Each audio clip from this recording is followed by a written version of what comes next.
Vous avez sans doute entendu parler de ce qui est arrivé à la statue de Thomas Jefferson, l'un des pères fondateurs américains et rédacteur de la Déclaration d'indépendance. Cette semaine, une commission de la ville de New York a voté son retrait de l'hôtel de ville. Cette décision est le résultat d'un débat de plusieurs années sur le fait que l'ancien président américain était effectivement un propriétaire d'esclaves. Ils ont été ravivés par une campagne de militants au cours de l'année dernière, après notamment la mort de George Floyd, à travers le pays pour purger les terrains publics des monuments historiques qu'ils associaient au racisme, comme cela a également eu lieu en Europe. On se souvient des statues de Christophe Colomb et même de Winston Churchill qui avaient été vandalisées ou jetées à l'eau. Qui soutient ces initiatives, Simone ? Alors, il est beaucoup soutenu par les mouvements, ce qu'on appelle de justice raciale, ou d'autres mouvements, même dites, un terme qu'on commence à connaître ici en France, woke, prétendument chargés de défendre les minorités et lutter contre les inégalités. Le retrait des statuts de personnalité historique, en réponse aux critiques modernes de ce qu'elles ont fait durant leur carrière, est devenu le point de rupture d'une guerre culturelle au sein de nos démocraties. Il y a là un désir d'épuration de la statutaire public, avait notamment écrit avec justesse, je pense, l'historienne française Jacqueline Lalouette. La question est donc, quelle est la fonction d'une statue ?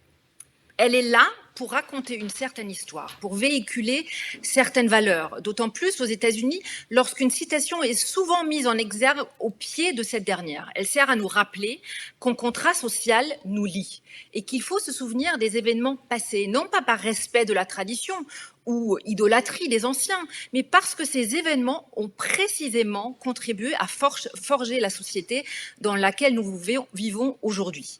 En quelque sorte, les statuts nous rappellent qui nous sommes, d'où nous venons, que nos héritages sont complexes, qu'il y a des choses que l'on revendique, mais d'autres dont nous sommes parfois un peu honteux.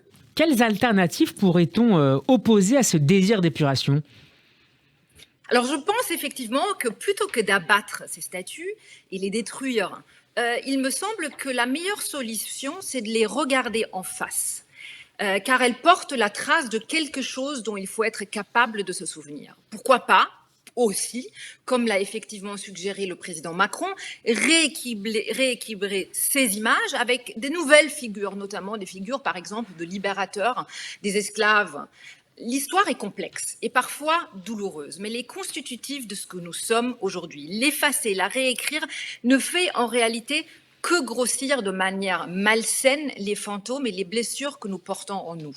La réalité est que cette réécriture historique auquel on assiste n'est autre chose que bel et bien une bataille politique et idéologique. Et quand elle est relayée par certains médias, comme dans les espaces publics, musées, universités et ici au sein d'une municipalité, cela montre que les institutions ont fini par céder à une idéologie. Ce qui est en jeu, c'est la façon dont on se souvient de l'histoire, qui peut en écrire le récit et l'objectif qu'il remplit. Les uns pensent qu'en laissant la place à quelque chose de positif, on légitime la pensée suprémaciste d'une suprématie blanche dans le présent, et les autres pensent qu'en l'associant aux parties sombres de notre histoire, on légitimerait une sorte d'autoflagellation qui n'est autre que la haine de son pays et de soi-même.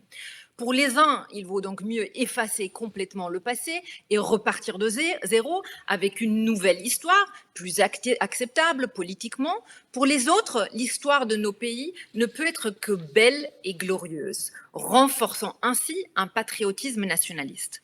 Alors, pour finir, je dirais, protégeons-nous de ces soi-disant débats historiques qui sont en train, je pense, de devenir un champ de bataille idéologique et qui se nourrissent en réalité l'un de l'autre, tentant ainsi d'étoffer nos démocraties. Merci beaucoup Simone Rodan-Benzaken. Je rappelle que vous êtes la directrice Europe de l'American Jewish Committee. À vendredi prochain. Shabbat Shalom.